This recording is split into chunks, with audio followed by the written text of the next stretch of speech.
ಯೇಸು ಕ್ರಿಸ್ತನು 100 ಕುರಿಗಳೊಂದಿಗೆ ಪ್ರಾರಂಭಿಸಿದರೆ 100 ಕುರಿಗಳೊಂದಿಗೇನೇ ಮುಗಿಸ್ತಾನೆ.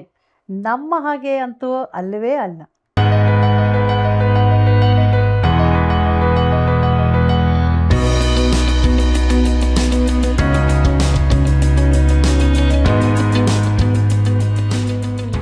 ಯಾವನಾದರೂ ನಾಶವಾಗದೆ ಎಲ್ಲರೂ ನಿತ್ಯ ಜೀವವನ್ನು ಪಡೆದುಕೊಳ್ಳಬೇಕೆಂಬ ದೇವರ ಉದ್ದೇಶವನ್ನು ಪ್ರಕಟಿಸುವ ಸತ್ಯವೇದ ಅಧ್ಯಯನಕ್ಕೆ ಸುಸ್ವಾಗತ.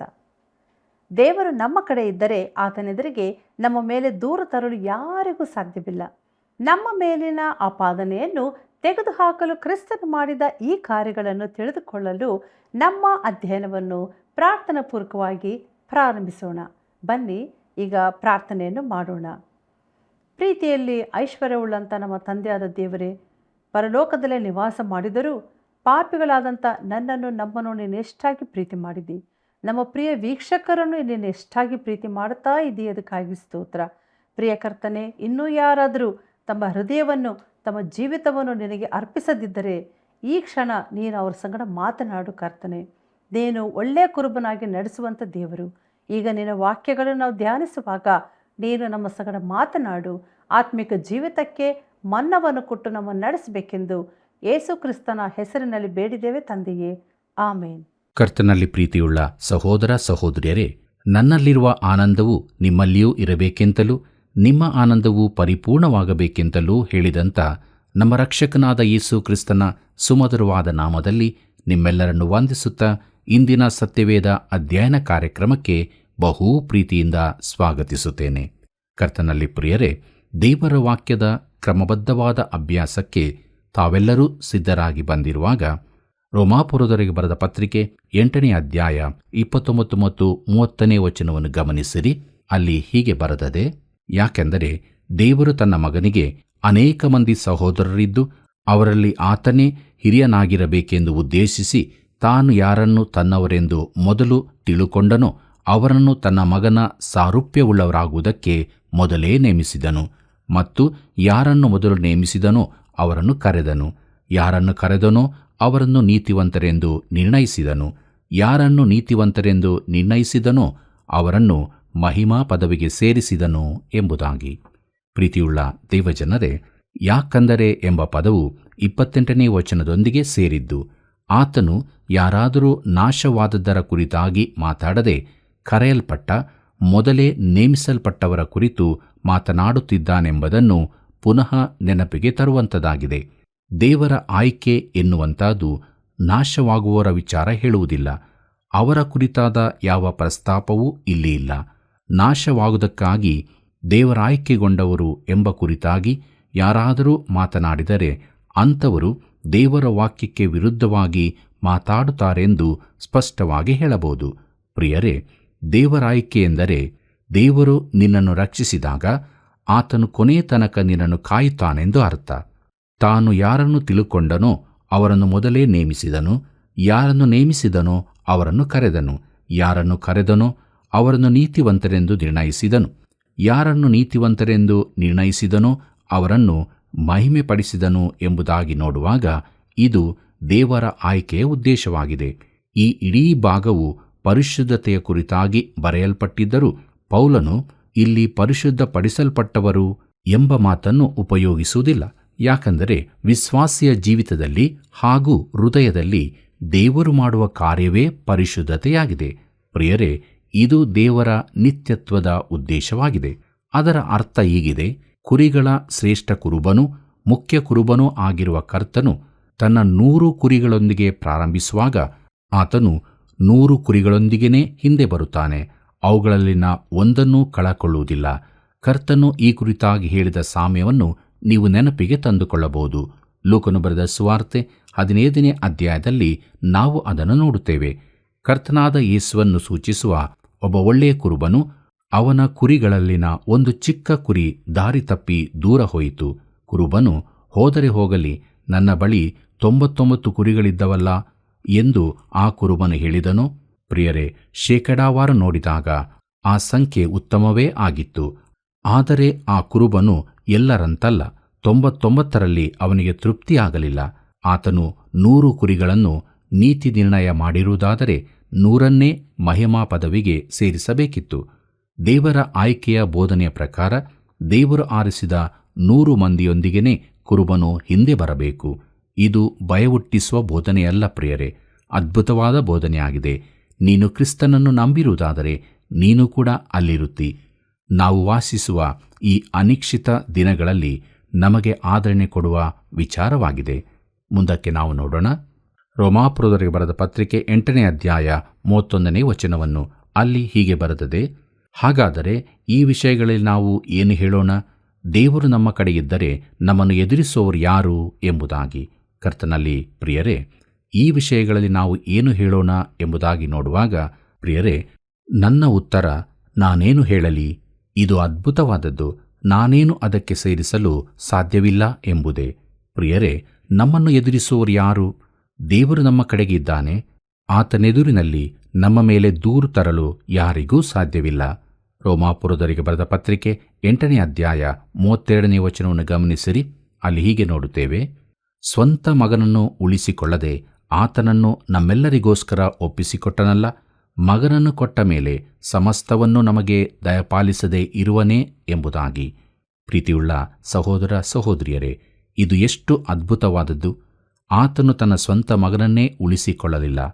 ಅಬ್ರಹಾಮನ ಮಗನನ್ನು ಉಳಿಸಿದನು, ಆದರೆ ತನ್ನ ಮಗನನ್ನು ಉಳಿಸಿಕೊಳ್ಳಲಿಲ್ಲ. ತನ್ನ ಮಗನನ್ನೇ ನಮಗಾಗಿ ಸಾಯುವಂತೆ ಒಪ್ಪಿಸಿಕೊಟ್ಟ ಮೇಲೆ ನಮಗೆ ಬೇಕಾದ ಎಲ್ಲ ಸಂಗತಿಗಳನ್ನು ಕೊಡುತ್ತಾನೆ. ಆದರೆ ಯಾರಾದರೂ ಹೇಳಬಹುದು, ನನಗೆ ಎಲ್ಲವನ್ನೂ ಹಿಡಿದುಕೊಳ್ಳಲು ಆಗದು ಎಂದು. ಅದನ್ನು ಆತನೇ ಮಾಡುತ್ತಾನೆ. ಆತನೇ ನಿನ್ನನ್ನು ಹಿಡಿದುಕೊಳ್ಳುತ್ತಾನೆ. ಆತನ ಕುರಿಗಳು ಭದ್ರವಾಗಿರುತ್ತವೆ. ಅವುಗಳು ಬುದ್ಧಿವಂತ ಕುರಿಗಳಾಗಿರುವುದರಿಂದಲ್ಲ, ಕುರಿಗಳಿಗೆ ಬುದ್ಧಿ ಕಡಿಮೆ ಮತ್ತು ಅವು ಸಹಾಯಹೀನವಾಗಿಯೂ ಇರುತ್ತವೆ. ತಮ್ಮನ್ನು ರಕ್ಷಿಸಿಕೊಳ್ಳಲು ಅವುಗಳಿಗೆ ಹರಿತವಾದ ಉಗುರು ಅಥವಾ ಹಲ್ಲುಗಳಿರುವುದಿಲ್ಲ. ಅವುಗಳಿಗೆ ವೇಗವಾಗಿ ಓಡುವುದಕ್ಕೂ ಆಗದು. ಅವುಗಳು ಚಿಕ್ಕ ಸಹಾಯಹೀನ ಪ್ರಾಣಿಗಳಾಗಿವೆ. ಯಾವುದಾದರೊಂದು ಕುರಿ ನಾನು ಭದ್ರವಾಗಿದ್ದೇನೆ ಎಂದು ಹಾಡಿದರೆ ಆ ಕುರಿ ಅಪಾಯವಿಲ್ಲದಾಗಿದೆ ಎಂದರ್ಥವೋ? ಅಲ್ಲ, ಆ ಕುರಿ ಬುದ್ಧಿಹೀನವಾಗಿದೆ. ಆದರೆ ಅದ್ಭುತವಾದ ಕುರುಬನ ಕೈ ಕೆಳಗೆ ಅದು ಭದ್ರವಾಗಿರುತ್ತದೆ. ಪ್ರೀತಿಯುಳ್ಳ ದೇವಜನರೇ, ಸಮಸ್ತವನ್ನು ನಮಗೆ ದಯಪಾಲಿಸದೇ ಇರುವನೇ ಎಂಬುದಾಗಿ ನೋಡುವಾಗ ಇದರ ಬಗ್ಗೆ D.L. ಮೂಡಿಯವರು ಅದನ್ನು ಈ ರೀತಿಯಾಗಿ ಹೇಳಿದ್ದಾರೆ. ನಾನು ಒಂದು ಆಭರಣದ ಅಂಗಡಿಗೆ ಹೋದಾಗ ಅವರು ನನಗೆ ಬಹು ಬೆಲೆಯುಳ್ಳ ವಜ್ರದ ಆಭರಣವನ್ನು ಕೊಟ್ಟು ಇದು ನಿನ್ನದು ಎಂದು ಹೇಳಿದರೆ ನಾನು ಹೇಳುತ್ತೇನೆ, ಈ ಬೆಲೆಬಾಳುವ ವಜ್ರದ ಆಭರಣವನ್ನು ನೀನು ನನಗೆ ಕೊಡುತ್ತೀಯಾ ಎಂದು. ಆಗ ಅವನು, ಹೌದು, ನಿನಗೇ ಕೊಡುತ್ತಿದ್ದೇನೆ ಎಂದು ಅವನು ಅದನ್ನು ನನಗೆ ಕೊಟ್ಟಿರುವುದಾದರೆ ನಾನು ಅದನ್ನು ಸುತ್ತಿಕೊಳ್ಳಲು ಕಾಗದ ಹಾಕಲು ಪೆಟ್ಟಿಗೆಗಳನ್ನು ಕೇಳಲು ದಾಕ್ಷಿಣ್ಯ ಮಾಡುತ್ತೇನೋ?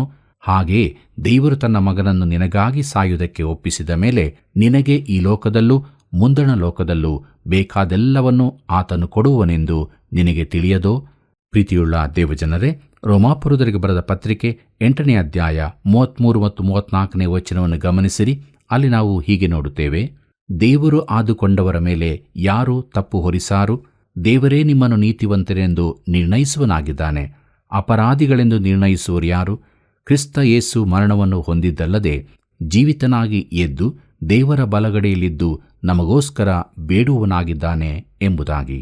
ಕರ್ತನಲ್ಲಿ ಪ್ರಿಯರೇ, ದೇವರು ಆರಿಸಿಕೊಂಡವರು ನೀತಿ ನಿರ್ಣಯ ಹೊಂದಿದ ಪಾಪಿಗಳು. ಅವರ ಬೆಂಗಾವಲಿಗೆ ದೇವರ ಸಿಂಹಾಸನವಿದೆ. ಅವರನ್ನು ದೂರುವವರು ಯಾರು? ಯಾರೂ ಅವರನ್ನು ಖಂಡಿಸಲಾರರು. ಯಾಕೆ? ಯಾಕಂದರೆ ಅವರಿಗೋಸ್ಕರ ಕ್ರಿಸ್ತ ಯೇಸು ಮರಣವನ್ನು ಹೊಂದಿದ್ದಲ್ಲದೆ ಜೀವಿತನಾಗಿ ಎದ್ದು ಬಂದಿದ್ದಾನೆ. ಪ್ರಿಯರೇ, ಕ್ರಿಸ್ತನು ನಮ್ಮ ಮೇಲಿನ ಎಲ್ಲ ಆಪಾದನೆಯನ್ನು ತೆಗೆದುಹಾಕಿದ್ದಾನೆ. ವಿಶ್ವಾಸಿಯು ಭದ್ರವಾಗಿದ್ದಾನೆ. ಯಾಕಂದರೆ ಕ್ರಿಸ್ತನು ಮಾಡಿದ ಈ 4 ಕಾರ್ಯಗಳ ನಿಮಿತ್ತವಾಗಿ. ಅವುಗಳಲ್ಲಿ ಮೊದಲನೆಯದು, ಕ್ರಿಸ್ತನು ನಮಗಾಗಿ ಸತ್ತನು, ಅಂದರೆ ನಮ್ಮ ಅಪರಾಧಗಳಿಗಾಗಿ ಆತನು ಒಪ್ಪಿಸಲ್ಪಟ್ಟನು. ಎರಡನೆಯದಾಗಿ, ಕ್ರಿಸ್ತನು ಜೀವದಿಂದ ಎಬ್ಬಿಸಲ್ಪಟ್ಟನು. ನಮ್ಮ ನೀತಿ ಸ್ಥಾಪನೆಗಾಗಿ ಆತನು ಪುನರುತ್ಥಾನನಾದನು. ಮೂರನೇದಾಗಿ, ಆತನು ದೇವರ ಬಲಗಡೆಯಲ್ಲಿದ್ದಾನೆ. ಈಗಲೂ ಆತನು ಅಲ್ಲಿದ್ದಾನೆ. ಆತನು ಜೀವಿಸುವ ಕ್ರಿಸ್ತನಾಗಿದ್ದಾನೆ. ನಿನಗೆ ಆತನು ಬೇಕೋ? ನೀನು ಯಾಕೆ ಆತನನ್ನು ಬೇಡಿಕೊಳ್ಳಬಾರದು? ನಾಲ್ಕನೇದಾಗಿ, ಆತನು ನಮಗೋಸ್ಕರ ಬೇಡುವನಾಗಿದ್ದಾನೆ ಎಂಬುದಾಗಿ. ಈ ಮುಂಜಾನೆ ನೀನು ನಿನಗೋಸ್ಕರ ಪ್ರಾರ್ಥನೆ ಮಾಡಿದ್ದೀಯೋ? ಮಾಡಿರಬಹುದು. ಆದರೆ ಒಂದು ವೇಳೆ ನೀನು ಮರೆತಿರುವುದಾದರೂ ಕ್ರಿಸ್ತನು ಮರೆತಿಲ್ಲ. ಆತನು ನಿನಗಾಗಿ ಪ್ರಾರ್ಥಿಸಿದ್ದಾನೆ. ಎಂಥ ಅದ್ಭುತ ಸಂಗತಿ ನೋಡಿರಿ. ಈ 4 ಕಾರ್ಯಗಳ ನಿಮಿತ್ತವಾಗಿ ದೇವರಾರಿಸಿಕೊಂಡವರ ಮೇಲೆ ಯಾರೂ ದೂರು ಹಾಕಲು ಸಾಧ್ಯವಿಲ್ಲ. ರೋಮಾಪುರದವರಿಗೆ ಬರೆದ ಪತ್ರಿಕೆ 8ನೇ ಅಧ್ಯಾಯ 35ನೇ ವಚನವನ್ನು ಗಮನಿಸಿರಿ. ಅಲ್ಲಿ ಹೀಗೆ ನೋಡುತ್ತೇವೆ, ಕ್ರಿಸ್ತನ ಪ್ರೀತಿಯಿಂದ ನಮ್ಮನ್ನು ಅಗಲಿಸುವವರು ಯಾರು? ಕಷ್ಟವೋ, ಸಂಕಟವೋ, ಹಿಂಸೆಯೋ, ಅನ್ನವಿಲ್ಲದಿರುವುದೋ, ವಸ್ತ್ರವಿಲ್ಲದಿರುವುದೋ, ಗಂಡಾಂತರವೋ, ಖಡ್ಗವೋ ಎಂಬುದಾಗಿ. ಕರ್ತನಲ್ಲಿ ಪ್ರಿಯರೇ, ಜ್ಞಾಪಕಕ್ಕೆ ಬರುವಂಥದ್ದೆಲ್ಲವನ್ನೂ ಪೌಲನು ಇಲ್ಲಿ ಹೇಳುತ್ತಾನೆ. ಕಷ್ಟ ಸಂಕಟಗಳು ನಮ್ಮನ್ನು ಬೇರೆ ಮಾಡಿಯಾವೋ? ಇಲ್ಲ ಸ್ನೇಹಿತನೇ, ಯಾಕಂದರೆ ಅದನ್ನು ಬರುವುದಕ್ಕೆ ಆತನು ಬಿಡುವುದಿಲ್ಲ. ಹಿಂಸೆ ಆತಂಕಗಳೋ? ಖಂಡಿತ ಅಲ್ಲ. ದೇವರು ನಿನ್ನನ್ನು ಕೈಬಿಟ್ಟನೆಂದು ನೀನು ನೆನೆಸಿದರೂ ಆತನು ಕೈಬಿಡುವುದಿಲ್ಲ. ಹಿಂಸೆಗಳೋ? ಅಂದರೆ ಕಾನೂನು ಪ್ರಕಾರದ ಹಿಂಸೆ. ಅಂದರೆ ನಿನಗೆ ವಿರುದ್ಧವಾಗಿ ಯಾರಾದರೂ ಕಾನೂನಿನ ಮೊರೆ ಹೋಗುತ್ತಾರೋ? ಆದರೆ ಅದು ನಿನ್ನನ್ನು ಕ್ರಿಸ್ತನ ಪ್ರೀತಿಯಿಂದ ಅಗಲಿಸಲಾರದು. ಕ್ಷಾಮವೋ, ಬಟ್ಟೆ ಇಲ್ಲದಿರುವುದೋ, ಗಂಡಾಂತರವೋ, ಖಡ್ಗವೋ, ಇದೆಲ್ಲವೂ ಪೌಲನ ಜೀವಿತದಲ್ಲಿ ಬಂದದರಿಂದ ಇದು ಅವನ ಆತ್ಮಚರಿತ್ರೆಯ ಒಂದು ಕಿರುನೋಟವಾಗಿದೆ. ಇವು ಯಾವುವೂ ಕ್ರಿಸ್ತನ ಪ್ರೀತಿಯಿಂದ ನಮ್ಮನ್ನು ಅಗಲಿಸಲಾರದೆಂಬುದನ್ನು ಅವನು ಅನುಭವದಿಂದ ತಿಳಿದುಕೊಂಡಿದ್ದನು. ರೋಮಾಪುರದವರಿಗೆ ಬರೆದ ಪತ್ರಿಕೆ 8ನೇ ಅಧ್ಯಾಯ 36ನೇ ವಚನವನ್ನು ಗಮನಿಸಿರಿ. ಅಲ್ಲಿ ಹೀಗೆ ಬರೆದದೆ, ದೇವರೇ, ನಾವು ನಿನ್ನ ನಿಮಿತ್ತ ದಿನವೆಲ್ಲ ಕೊಲೆಗೆ ಗುರಿಯಾಗಿದ್ದೇವೆ. ಜನರು ನಮ್ಮನ್ನು ಕೊಯ್ಗುರಿಗಳಂತೆ ಎಣಿಸಿದರು ಎಂಬುದಾಗಿ ಬರೆದಿರುವಂತೆ ಆಗುತ್ತದಲ್ಲ ಎಂಬುದಾಗಿ. ಕರ್ತನಲ್ಲಿ ಪ್ರಿಯರೇ, ಈ ವಚನ ಕೀರ್ತನೆ 44:22ನೇ ವಚನದಿಂದ ತೆಗೆದದ್ದು. ಕೃಪೆಯ ಈ ದಿನಗಳಲ್ಲಿ ಭಕ್ತರ ಈ ಅವಸ್ಥೆ ಭಯಪಡಿಸುವಂತಾದೆ. ದೇವರ ಮಕ್ಕಳ ಕಡೆಗೆ ಸೈತಾನನ ಜಗತ್ತಿನ ಪ್ರತಿಕ್ರಿಯೆ ಇದೇ ರೀತಿ ಇರುತ್ತದೆಂದು ನಾನು ನಂಬುತ್ತೇನೆ. ಸಭಾ ಚರಿತ್ರೆಯಿಂದಲೂ ನಾವು ಇದನ್ನೇ ತಿಳಿಯುತ್ತೇವೆ. ಪ್ರಿಯ ಸ್ನೇಹಿತನೇ, ನೀನು ದೇವರಿಗಾಗಿ ನಿಲ್ಲುವುದಾದರೆ ನೀನು ಕೂಡ ಅದಕ್ಕಾಗಿ ಬೆಲೆ ತೆರಬೇಕಾಗುತ್ತದೆ. ಈ ದಿನಗಳಲ್ಲಿಯೂ ಕೆಲವು ದೇವಭಕ್ತರಿಗೆ ಸಂಭವಿಸುವ ಹಿಂಸೆಗಳು ಅತೀ ಭಯಂಕರವಾದದ್ದು. ಆದರೆ ಇದು ಕೂಡ ನಮ್ಮನ್ನು ದೇವರ ಪ್ರೀತಿಯಿಂದ ಅಗಲಿಸಲಾರವು. ಮುಂದಕ್ಕೆ ನಾವು ನೋಡೋಣ. ರೋಮಾಪುರದವರಿಗೆ ಬರೆದ ಪತ್ರಿಕೆ 8ನೇ ಅಧ್ಯಾಯ 37ನೇ ವಚನವನ್ನು. ಅಲ್ಲಿ ಹೀಗೆ ಬರೆದದೆ, ಆದರೆ ನಮ್ಮನ್ನು ಪ್ರೀತಿಸಿದಾತನ ಮೂಲಕವಾಗಿ ನಾವು ಈ ಎಲ್ಲ ವಿಷಯಗಳಲ್ಲಿ ಪೂರ್ಣ ಜಯಶಾಲಿಗಳಾಗುತ್ತೇವೆ ಎಂಬುದಾಗಿ. ಕರ್ತನಲ್ಲಿ ಪ್ರಿಯರೇ, ಕಡಿಯಲ್ಪಡುತ್ತಿರುವ ಕುರಿಯು ಜಯಶಾಲಿಯಾಗುವುದು ಹೇಗೆ? ಇದು ಇನ್ನೊಂದು ಅದ್ಭುತವಾದ ವಿರೋಧವಾಗಿ ಅರ್ಥೈಸುವ ಸಂಗತಿಯಿರುವ ಕ್ರೈಸ್ತ ವಿಶ್ವಾಸವಾಗಿದೆ. ಪೂರ್ಣ ಜಯಶಾಲಿಯಾಗಿರುವುದು ಎಂದರೇನು? ಅದು ನಮ್ಮನ್ನು ಸೋಲುವುದಕ್ಕೆ ಬಿಡದು. ನಮಗಾಗಿ ಜಯವನ್ನು ಪಡೆಯುವ ಇನ್ನೊಬ್ಬರಿಂದ ಸಹಾಯ ಹೊಂದುವುದೇ ಆಗಿದೆ. ಜಯವು ಕ್ರಿಸ್ತನದೇ ಆಗಿದೆ, ನಮ್ಮದಲ್ಲ. ಜಯಪ್ರದವಾದ ಜೀವಿತವು ಆತನದೇ ಹೊರತು ನಮ್ಮದಲ್ಲ. ರೋಮಾಪುರದವರಿಗೆ ಬರೆದ ಪತ್ರಿಕೆ 8ನೇ ಅಧ್ಯಾಯ 38 ಮತ್ತು 39ನೇ ವಚನವನ್ನು ಗಮನಿಸಿರಿ. ಅಲ್ಲಿ ನಾವು ಹೀಗೆ ನೋಡುತ್ತೇವೆ, ಹೇಗೆಂದರೆ ಮರಣವಾಗಲಿ ಜೀವವಾಗಲಿ, ದೇವದೂತರಾಗಲಿ ದುರಾತ್ಮಗಳಾಗಲಿ, ಈಗಿನ ಸಂಗತಿಗಳಾಗಲಿ ಮುಂದಣ ಸಂಗತಿಗಳಾಗಲಿ, ಮಹತ್ವಗಳಾಗಲಿ, ಮೇಲಣ ಲೋಕವಾಗಲಿ ಕೆಳಗಣ ಲೋಕವಾಗಲಿ, ಬೇರೆ ಯಾವ ಸೃಷ್ಟಿಯಾಗಲಿ ನಮ್ಮನ್ನು ನಮ್ಮ ಕರ್ತನಾದ ಯೇಸು ಕ್ರಿಸ್ತನಲ್ಲಿ ತೋರಿಬಂದ ದೇವರ ಪ್ರೀತಿಯಿಂದ ಅಗಲಿಸಲಾರವೆಂದು ನನಗೆ ನಿಶ್ಚಯ ಉಂಟು ಎಂಬುದಾಗಿ. ಪ್ರೀತಿಯುಳ್ಳ ಸಹೋದರ ಸಹೋದರಿಯರೇ, ನನಗೆ ನಿಶ್ಚಯ ಉಂಟು ಅಂದರೆ ತನಗೆ ಚೆನ್ನಾಗಿ ಗೊತ್ತುಂಟು ಎಂಬುದಾಗಿ. ಮರಣವು ನಮ್ಮನ್ನು ಅಗಲಿಸಲಾರದು ಎಂಬುದಾಗಿ ನೋಡುವಾಗ, ನಿಜವಾಗಿ ನೋಡಿದರೆ ಮರಣವು ನಮ್ಮನ್ನು ದೇವರ ಸನ್ನಿಧಾನಕ್ಕೆ ಕೊಂಡೊಯ್ಯುವಂಥದ್ದಾಗಿದೆ. ಮರಣವನ್ನು ಎದುರಿಸಬೇಕಾದ ಸಂದರ್ಭದಲ್ಲಿ ಆದಿ ರಕ್ತಸಾಕ್ಷಿಗಳ ಪ್ರತಿಕ್ರಿಯೆಯು, ನೀವು ನಮ್ಮನ್ನು ನಮ್ಮ ರಕ್ಷಕನ ಸನ್ನಿಧಾನಕ್ಕೆ ನೇರವಾಗಿ ದಾಟಿಸುತ್ತಿದ್ದೀರಿ, ನಿಮಗೆ ಉಪಕಾರ ಎಂದಾಗಿತ್ತು. ಇಂತಹ ವ್ಯಕ್ತಿಗಳನ್ನು ನೀವು ನೋಯಿಸುವುದು ಸಾಧ್ಯ. ಪ್ರಿಯರೇ, ಜೀವವಾಗಲಿ ಎಂಬುದಾಗಿ ನೋಡುವಾಗ ಅನೇಕ ಬಾರಿ ಮರಣವನ್ನು ಎದುರಿಸಕ್ಕಿಂತಲೂ ಜೀವಿತವನ್ನು ಎದುರಿಸುವುದೇ ಕಷ್ಟಕರವಾಗಿರುತ್ತದೆ. ಜೀವಿತದ ಶೋಧನೆಗಳು, ಸೋಲುಗಳು, ನಿರಾಶೆಗಳು, ಅನಿಶ್ಚಿತತೆಗಳು, ಹಿಂಸೆಗಳು ಇದಾವುದೂ ಕ್ರಿಸ್ತ ಯೇಸುವಿನಲ್ಲಿರುವ ದೇವರ ಪ್ರೀತಿಯಿಂದ ನಮ್ಮನ್ನು ಅಗಲಿಸಲಾರವು. ಮುಂದಕ್ಕೆ ನೋಡುತ್ತೇವೆ, ದೇವದೂತರಾಗಲಿ ಎಂಬುದಾಗಿ. ಪೌಲನು ಬಿದ್ದುಹೋದ ದೂತರ ವಿಚಾರವಾಗಿ ಹೇಳಿದನೆಂದು ನಾನು ನೆನೆಸುತ್ತೇನೆ. ದುರಾತ್ಮಗಳಾಗಲಿ ಅಂದರೆ ವಿಶ್ವಾಸಿಯ ಆತ್ಮಿಕ ವೈರಿಗಳು. ಎಫೆಸದವರಿಗೆ ಬರೆದ ಪತ್ರಿಕೆ 6ನೇ ಅಧ್ಯಾಯ 12ನೇ ವಚನವನ್ನು ನೋಡಿರಿ. ಈಗಿನ ಸಂಗತಿಗಳು ಅಂದರೆ ಈಗಿನ ಪರಿಸ್ಥಿತಿಗಳು. ಮುಂದಣ ಸಂಗತಿಗಳು ಅಂದರೆ ಭವಿಷ್ಯದ ವಿಚಾರಗಳು. ಮೇಲಣ ಲೋಕವಾಗಲಿ ಕೆಳಗಣ ಲೋಕವಾಗಲಿ ಎಂಬುದಾಗಿ ನೋಡುವಾಗ ನಾವು ವಾಸಿಸುವ ಈಗಿನ ಯುಗದ ಕುರಿತು ತಿಳಿಸುವನಾಗಿದ್ದಾನೆ. ಬೇರೆ ಯಾವ ಸೃಷ್ಟಿಯಾಗಲಿ ಎಂಬುದಾಗಿ ನೋಡುವಾಗ ಬೇರೆ ಯಾವ ಸಂಗತಿ ನಮ್ಮ ಆಲೋಚನೆಗೆ ಬಂದರೂ ಅದು ಅಂದರೆ ಯಾವ ಸಂಗತಿಯೇ ಆದರೂ ಕ್ರಿಸ್ತನಲ್ಲಿ ನೆಲೆಯಾಗಿರುವ ದೇವರ ಪ್ರೀತಿಯಿಂದ ನಮ್ಮನ್ನು ಅಗಲಿಸುವುದಕ್ಕೆ ಸಾಧ್ಯವಿಲ್ಲ. ಪ್ರಿಯ ಸ್ನೇಹಿತನೇ, ರಕ್ಷಣೆಯು ಒಂದು ಪ್ರೇಮ ಕಥೆಯಾಗಿದೆ. ಆತನು ನಮ್ಮನ್ನು ಮೊದಲು ಪ್ರೀತಿಸಿದ್ದರಿಂದ ನಾವು ಆತನನ್ನು ಪ್ರೀತಿಸುತ್ತೇವೆ. ಈ ಪ್ರೀತಿಯಿಂದ ನಮ್ಮನ್ನು ಯಾವುದೂ ಬೇರ್ಪಡಿಸಲಾರದು. ಖಂಡನೆಯಿಲ್ಲ ಎಂಬ ವಿಚಾರದೊಂದಿಗೆ ನಾವು ಈ ಅಧ್ಯಾಯವನ್ನು ಪ್ರಾರಂಭಿಸಿದೆವು. ಅಗಲಿಕೆ ಇಲ್ಲ ಎಂಬ ಪ್ರಸ್ತಾಪದೊಂದಿಗೆ ಮುಗಿಸುತ್ತಿದ್ದೇವೆ ಮತ್ತು ಇವೆರಡರ ನಡುವೆ ಎಲ್ಲ ಕಾರ್ಯಗಳು ನಮಗೆ ಅನುಕೂಲವಾಗುತ್ತವೆ ಎಂಬುದಾಗಿದೆ. ಇದಕ್ಕಿಂತ ಹೆಚ್ಚಿನದು ನಮಗೇನು ಬೇಕಾಗಿದೆ? ಇದು ಅದ್ಭುತವಲ್ಲವೇ? ಕರ್ತನಲ್ಲಿ ಪ್ರಿಯರೇ, ದೇವರ ಕೃಪೆಯಿಂದ ನಾವು ರೋಮಾಪುರದವರಿಗೆ ಬರೆದ ಪತ್ರಿಕೆಯ 8ನೇ ಅಧ್ಯಾಯವನ್ನು ಧ್ಯಾನ ಮಾಡುವಂತೆ ದೇವರು ಸಹಾಯ ಮಾಡಿದ್ದಾನೆ. ಆತನಿಗೆ ಸ್ತೋತ್ರವಾಗಲಿ. ಕರ್ತನಲ್ಲಿ ಪ್ರಿಯರೇ, ಮುಂದುವರಿದು ನಾವು ರೋಮಾಪುರದವರಿಗೆ ಬರೆದ ಪತ್ರಿಕೆ 9ನೇ ಅಧ್ಯಾಯದ ಮುಖ್ಯ ಪ್ರಸ್ತಾಪವನ್ನು ನೋಡೋಣ. ಇಸ್ರಾಯೇಲ್ಯರ ನಿರೂಪಣೆ. ಇಸ್ರಾಯೇಲ್ಯರು ಗುರುತಿಸಲ್ಪಟ್ಟಿದ್ದು, ಇಸ್ರಾಯೇಲ್ಯರ ಆಯ್ಕೆ ದೇವರ ಸಾರ್ವಭೌಮ ಉದ್ದೇಶವಾಗಿತ್ತು. ಅನ್ಯರ ಆಯ್ಕೆ ಸತ್ಯವೇದದ ಪ್ರವಾದನೆಗಳಲ್ಲಿ ಎಂಬುದಾಗಿದೆ. ಪ್ರೀತಿಯುಳ್ಳ ದೇವಜನರೇ, ಈ ಪತ್ರಿಕೆಯ 2ನೇ ಮುಖ್ಯ ಭಾಗಕ್ಕೆ ನಾವು ಬಂದಿದ್ದೇವೆ. ಮೊದಲಿನ 8 ಅಧ್ಯಾಯಗಳು ತತ್ವ ಸಂಬಂಧವಾದದ್ದು. 9ರಿಂದ 11ರವರೆಗಿನ ಅಧ್ಯಾಯಗಳು ಕಾಲಾವಧಿಗೆ ಸಂಬಂಧಿಸಿದ್ದಾಗಿದೆ.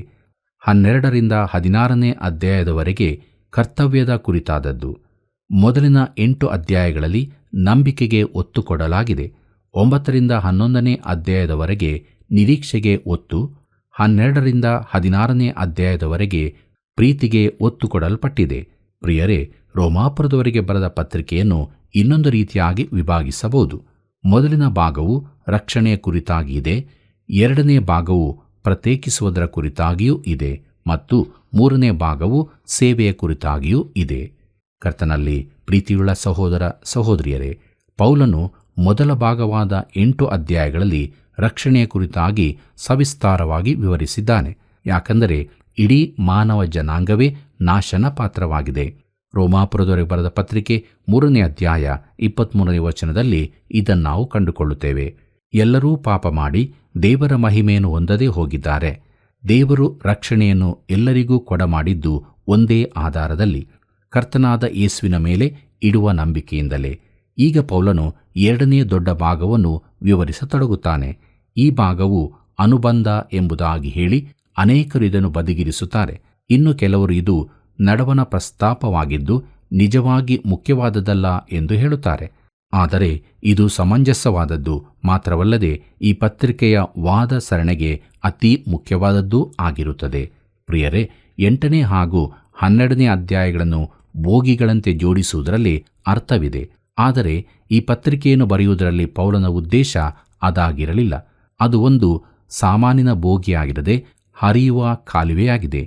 ಗ್ರಿಫಿತ್ ಥೋಮಸ್ ರವರು ಹೀಗೆ ಬರೆಯುತ್ತಾರೆ: 9ರಿಂದ 11ರ ಅಧ್ಯಾಯಗಳು ಈ ಪತ್ರಿಕೆಯ ಅವಿಭಾಜ್ಯ ಅಂಗವಾಗಿದ್ದು ಪತ್ರಿಕೆಯ ನಿಜವಾದ ಅರ್ಥ ವಿವರಣೆಗೆ ಅತಿ ಅಗತ್ಯವಾದದ್ದು ಆಗಿರುತ್ತದೆ ಎಂದು. ಪ್ರಿಯರೇ, ಈ ಭಾಗದ ಪ್ರಾಮುಖ್ಯತೆಯನ್ನು ವಿಷಾದೀಕರಿಸುವ 3 ವಿಚಾರಗಳು ಹೀಗಿವೆ. 1ನೇದಾಗಿ ಧರ್ಮಶಾಸ್ತ್ರ ವಿಚಾರ, 2ನೇದಾಗಿ ಚಾರಿತ್ರಿಕ ವಿಚಾರ ಮತ್ತು 3ನೇದಾಗಿ ತತ್ವದ ವಿಚಾರ ಎಂಬುದಾಗಿ. ಪ್ರಿಯರೇ, ಮನಃಶಾಸ್ತ್ರದ ವಿಚಾರವು ಪೌಲನ ವೈಯಕ್ತಿಕ ಅನುಭವಕ್ಕೆ ಸಂಬಂಧಿಸಿದಾಗಿದೆ. ರೋಮಾಪುರದವರಿಗೆ ಬರೆದ ಪತ್ರಿಕೆಯು ಅಪೊಸ್ತಲನ ತಲೆಯಿಂದಲೂ, ಗಲಾತ್ಯರಿಗೆ ಬರೆದ ಪತ್ರಿಕೆಯು ಅವನ ಹೃದಯದಿಂದಲೂ ಬಂದಿದೆ ಎಂಬ ಕೆಲವರ ಅಭಿಪ್ರಾಯ ಸರಿಯಲ್ಲ. 9ನೇ ಅಧ್ಯಾಯದ ಆರಂಭದಲ್ಲೇ ಪೌಲನ ಹೃದಯವು ಬಿಚ್ಚಲ್ಪಟ್ಟಿದೆ. ಅಷ್ಟಲ್ಲದೆ ಇಡೀ ಪತ್ರಿಕೆಯಲ್ಲೂ ಈ ವಿಚಾರವಾಗಿ ಇದೆ. 8ನೇ ಹಾಗೂ 9ನೇ ಅಧ್ಯಾಯಗಳ ನಡುವೆ ದೊಡ್ಡ ಅಂತರವಿರುತ್ತದೆ. ಕರ್ತನಾದ ಯೇಸು ಕ್ರಿಸ್ತನಲ್ಲಿರುವ ದೇವರ ಪ್ರೀತಿಯಿಂದ ಪ್ರತ್ಯೇಕಿಸುವಿಕೆ ಎಂದಿಗೂ ಇಲ್ಲ ಎಂಬ ಪ್ರಸ್ತಾಪದಲ್ಲಿನ ಜಯೋತ್ಸವ ಹಾಗೂ ಸಂತೋಷಗಳ ಉನ್ನತ ಮಟ್ಟದೊಂದಿಗೆ 8ನೇ ಅಧ್ಯಾಯ ಕೊನೆಗೊಳ್ಳುತ್ತದೆ. 9ನೇ ಅಧ್ಯಾಯವು ನಿರಾಶೆ, ದುಃಖಗಳ ಕೆಳಮಟ್ಟದೊಂದಿಗೆ ಆರಂಭವಾಗುತ್ತದೆ. ಪ್ರಸ್ತಾಪದ ಬದಲಾವಣೆಯಿಂದಾಗಿ ಪೌಲನ ಹೃದಯದಲ್ಲಿ ಈ ರೀತಿಯ ದುಃಖವು ಕಂಡುಬಂದಿದೆ. ನಾವು ಮುಂದಕ್ಕೆ ಅದನ್ನು ನೋಡೋಣ. ಮುಂದಕ್ಕೆ ನಾವು ನೋಡೋಣ ಚಾರಿತ್ರಿಕ ಅಂಶ ಎಂಬುದಾಗಿ. ಪೌಲನ ದಿನಗಳಲ್ಲಿ ಪ್ರಮುಖ ಸ್ಥಿತಿ ಹಾಗೂ ಸಮಸ್ಯೆಗಳ ವಿಚಾರ ಇಲ್ಲಿ ಹೇಳಲ್ಪಟ್ಟಿದೆ. ಆಧುನಿಕ ವಿವರಣೆಗಾರರು ಈ ವಿಚಾರವನ್ನು ಲೆಕ್ಕಕ್ಕೆ ತೆಗೆದುಕೊಳ್ಳೋದಕ್ಕೆ ಹೋಗಲಿಲ್ಲ. ಈಗಿನ ಸಭೆಯು ಹೆಚ್ಚಾಗಿ ಅನ್ಯಜನರ ಪರವಾಗಿದ್ದು ಯಹೂದಿ ಹಿನ್ನೆಲೆಯು ಹೆಚ್ಚು ಕಡಿಮೆ ಮರೆತೇ ಹೋಗಿರುತ್ತದೆ. ಹಳೆ ಒಡಂಬಡಿಕೆ ವಾಗ್ದಾನಗಳು ಸಭೆಯೊಂದಿಗೆ ಸೇರಿ ಬೆರೆತು ಹೋಗಿದೆ ಎಂದು ಜನರು ಭಾವಿಸಿದ್ದಾರೆ. ಹಳೆ ಒಡಂಬಡಿಕೆಯ ವಾಗ್ದಾನಗಳಿಗೆ ಸಭೆಯೇ ಹಕ್ಕುದಾರನಾಗಿದ್ದು ದೇವರು ಇಸ್ರಾಯೇಲರ ಕುರಿತಾಗಿ ಇನ್ನೂ ಯೋಚಿಸುವನಲ್ಲವೆಂದು ಸಾರ್ವತ್ರಿಕವಾಗಿ ಭಾವಿಸುತ್ತಾರೆ. ದೇವರು ಖಂಡಿತವಾಗಿ ಇಸ್ರಾಯೇಲ್ಯರನ್ನು ಕೈಬಿಟ್ಟಿಲ್ಲ. ಕ್ರೈಸ್ತತ್ವವನ್ನು ಯಹೂದ್ಯರ ದೃಷ್ಟಿಯಲ್ಲಿ ಅರ್ಥ ಮಾಡಿಕೊಳ್ಳದೆ ಅನ್ಯ ಜನರಿಗೆ ಅನ್ವಯಿಸಿದ್ದರಿಂದಾಗಿ ಕ್ರೈಸ್ತ ಸಭೆ ತುಂಬಾ ಏಟುಗಳನ್ನು ತಿಂದಿದೆ. ನಮಗೆ ಸಭೆಯ ಕುರಿತು ಬೇಕಾದ ಹಿನ್ನೆಲೆಗಳು ದೊರಕುವುದು ಯೆರೂಸಲೇಮಿನ ಸಭೆಯಿಂದ ಹೊರತು ಅಂತಿಯೋಕ್ಯ, ಎಫೇಸ ಅಥವಾ ರೋಮಿನಲ್ಲಿರುವ ಸಭೆಗಳಿಂದಲ್ಲ. ಪ್ರಿಯರೇ, ದೇವರು ಇಸ್ರಾಯೇಲ್ಯರನ್ನು ಬಿಟ್ಟಿದ್ದಾನೆಂದು ನೆನೆಸುವುದು ನಮ್ಮ ಸಂಕುಚಿತ ಅಭಿಪ್ರಾಯವಾಗಿದೆ. ದೇವರು ತನ್ನ ಜನರನ್ನು ಕೈಬಿಟ್ಟಿದ್ದಾನೋ ಎಂಬ ಪ್ರಶ್ನೆಗೆ ಪೌಲನು ಖಂಡಿತವಾಗಿ ಇಲ್ಲ ಎಂಬ ಉತ್ತರವನ್ನೇ ಕೊಡುತ್ತಾನೆ. ಇಸ್ರಾಯೇಲ್ ಜನಾಂಗದ ಕುರಿತಾಗಿ ದೇವರು ಮಾಡಿದ ವಾಗ್ದಾನಗಳನ್ನು ಆ ಜನಾಂಗದ ಕುರಿತಾಗಿಯೇ ನೆರವೇರಿಸಲಿದ್ದಾನೆಂದು ಪೌಲನು ತೋರಿಸುತ್ತಾನೆ. ಮಾತ್ರವಲ್ಲದೆ ದೇವರು ಸಭೆಗೂ ಕೆಲವು ವಾಗ್ದಾನಗಳನ್ನು ಮಾಡಿದ್ದಾನೆಂದು ಆರಿಸಲ್ಪಟ್ಟ ಒಂದು ಗುಂಪನ್ನು ಯಹೂದ್ಯರು ಅನ್ಯರೂ ಸೇರಿ ಕರೆದು ಸಭೆಯನ್ನು ಸ್ಥಾಪಿಸಿದ್ದಾನೆಂದು ತೋರಿಸಿಕೊಡಲಿದ್ದಾನೆ. ಪ್ರೀತಿಯುಳ್ಳ ದೇವಜನರೇ, ಮುಂದಕ್ಕೆ ನಾವು ನೋಡುತ್ತೇವೆ ತತ್ವಬೋಧನೆ ಎಂಬುದಾಗಿ. ತತ್ವಬೋಧನೆಯ ಅಂಶವು ಕಾಲಾವಧಿಯನ್ನು ಸರಿಯಾದ ರೀತಿಯಲ್ಲಿ ತಿಳುಕೊಳ್ಳುವುದರ ಹಾಗೂ ದೇವರ ಸಾರ್ವಭೌಮ ಉದ್ದೇಶಗಳ ಕುರಿತಾಗಿ ಇರುತ್ತದೆ. ಮೊದಲ 8 ಅಧ್ಯಾಯಗಳಲ್ಲಿ ಪೌಲನು ವಿಶೇಷ ವಿಚಾರಗಳಾದ ಪಾಪ, ರಕ್ಷಣೆ ಹಾಗೂ ಪರಿಶುದ್ಧತ್ವಗಳ ಕುರಿತಾಗಿ ತಿಳಿಸಿದನು. ಕೃಪೆಯಿಂದ ಮಹಿಮೆಯ ತನಕ ಈಗಿನ ಯುಗದಲ್ಲಿ ಜನಾಂಗ, ವಿಧಿ ಆಚರಣೆಗಳು ಹಾಗೂ ಸಂಸ್ಕಾರಗಳಿಗೆ ದೇವರು ಯಾವ ಮಹತ್ವವನ್ನೂ ಕೊಡುವುದಿಲ್ಲ. ದೇವರು ಮಾನವನಿಂದ ಸ್ವೀಕರಿಸುವುದು ನಂಬಿಕೆಯನ್ನು ಮಾತ್ರ. ಜಾತಿ ಸ್ಥಿತಿಗಳ ಅಂತರವಿಲ್ಲದೆ ಯಾರೂ ಕೂಡ ದಯೆಯನ್ನು ಹೊಂದಿಕೊಳ್ಳಬಹುದು. ಕರ್ತನಲ್ಲಿ ಪ್ರಿಯರೇ, ದೇವರು ಹಿಂದಿನ ದಿನಗಳಲ್ಲಿ ಅವರೊಂದಿಗೆ ನಡಕೊಂಡ ರೀತಿಯು ಅವರ ವಿಶೇಷ ಗುಣಲಕ್ಷಣಗಳ ಆಧಾರದಲ್ಲಿ ಅಲ್ಲ, ಬದಲಾಗಿ ಆತನ ಎಲ್ಲಾ ಕ್ರಿಯೆಗಳು ಕೂಡ ಆತನ ಸಾರ್ವಭೌಮ ಚಿತ್ತಕ್ಕನುಸಾರವಾಗಿಯೇ ಇದೆ. ಆತನು ಇಸ್ರಾಯೇಲ್ಯರ ವಿಚಾರದಲ್ಲೂ ನಿನ್ನ ವಿಚಾರದಲ್ಲೂ ದಯೆಯಿಂದಲೇ ನಡೆದುಕೊಳ್ಳುತ್ತಾನೆ. ದೇವರಿಗೆ ಮಹಿಮೆಯಾಗಲಿ. ಪ್ರಿಯರೇ, ಇಲ್ಲಿವರೆಗೆ ನಾವು ರೋಮಾಪುರದವರಿಗೆ ಬರೆದ ಪತ್ರಿಕೆಯ 9ನೇ ಅಧ್ಯಾಯದ ಪೀಠಿಕೆ ಭಾಗವನ್ನು ಧ್ಯಾನ ಮಾಡಿದೆವು. ಅನೇಕ ಸತ್ಯಗಳನ್ನು ದೇವರು ನಮಗೆ ತಿಳಿಯಪಡಿಸಿದ್ದಾನೆ. ಮುಂದಿನ ಕಾರ್ಯಕ್ರಮದಲ್ಲಿ ರೋಮಾಪುರದವರಿಗೆ ಬರೆದ ಪತ್ರಿಕೆಯ 9ನೇ ಅಧ್ಯಾಯವನ್ನು ಸವಿಸ್ತಾರವಾಗಿ ಧ್ಯಾನ ಮಾಡಲಿದ್ದೇವೆ. ಅದಕ್ಕಾಗಿ ತಾವೆಲ್ಲರೂ ಪ್ರಾರ್ಥನಾಪೂರ್ವಕವಾಗಿ ಸಿದ್ಧರಾಗಿ ಬರಬೇಕೆಂಬುದಾಗಿ ಕೇಳಿಕೊಳ್ಳುವನಾಗಿದ್ದೇನೆ. ಪ್ರಿಯರೇ, ದೇವರು ನಮ್ಮನ್ನು ಪ್ರೀತಿಸಿ ತನ್ನ ಕೃಪೆಯ ಮೂಲಕ ನಮಗೆ ರಕ್ಷಣೆಯನ್ನು ಕೊಟ್ಟಿದ್ದಾನೆ. ಈ ಮೂಲಕ ಆತನ ಪ್ರೀತಿಯಿಂದ ನಿರೀಕ್ಷೆಯ ಜೀವಿತ ನಡೆಸಲು ದೇವರು ನಮ್ಮನ್ನು ಕರೆದಿದ್ದಾನೆ. ಆದ್ದರಿಂದ ಪ್ರಿಯರೇ, ಅನುದಿನವೂ ರಕ್ಷಣೆಯ ಸಂತೋಷದಲ್ಲಿ ನಮ್ಮ ಜೀವಿತದಲ್ಲಿ ನಾವು ಮುಂದೆ ಸಾಗೋಣ. ಕರ್ತನ ಕೃಪೆಯು ಸದಾ ನಿಮ್ಮ ಸಂಗಡ ಇರಲಿ. ಪ್ರಿಯರೇ, ಕ್ರಿಸ್ತನ ಪ್ರೀತಿಯಿಂದ ನಮ್ಮನ್ನು ಯಾವುದು ಅಗಲಿಸಬಾರದು. ಆತನು ಮರಣವನ್ನು ಹೊಂದದಿದ್ದರೆ ಜೀವಿತನಾಗಿ ಎದ್ದು ಬಂದು ದೇವರ ಬಲಗಡೆಯಲ್ಲಿದ್ದು ನಮಗೋಸ್ಕರ ಬೇಡುವಾಗ ನಾವು ಇಲ್ಲಿ ನಂಬಿಕೆಯಿಂದ ಆತನನ್ನು ದೃಷ್ಟಿಸಿ ನಡೆಯುವುದಾದರೆ ಖಂಡಿತವಾಗಿಯೂ ಆತನಿಂದ ಯಾವುದೂ ನಮ್ಮನ್ನು ಅಗಲಿಸಲಾರದು. ಆದುದರಿಂದ ಪ್ರಿಯರೇ, ದಿನಾಲೂ ಕ್ರಿಸ್ತ ನಂಬಿಕೆಯಲ್ಲಿ ಜೀವಿಸೋಣ. ವೀಕ್ಷಕರೇ, ಇಂದು ನೀವು ದೇವರ ಪ್ರೀತಿಯನ್ನು ತಿಳಿದುಕೊಂಡಿದ್ದೀರಲ್ಲವೇ? ಆ ಪ್ರೀತಿಯನ್ನು ನಮ್ಮ ಪ್ರಿಯರು ತಿಳಿದುಕೊಳ್ಳಬೇಕಲ್ಲವೇ? ಆದ್ದರಿಂದ ಈ ಸೇವೆಯ ಅಭಿವೃದ್ಧಿಗಾಗಿ ಈಗಲೇ ಕರೆ ಮಾಡಿರಿ. ಮತ್ತೆ ಭೇಟಿಯಾಗೋಣ. ವಂದನೆಗಳು.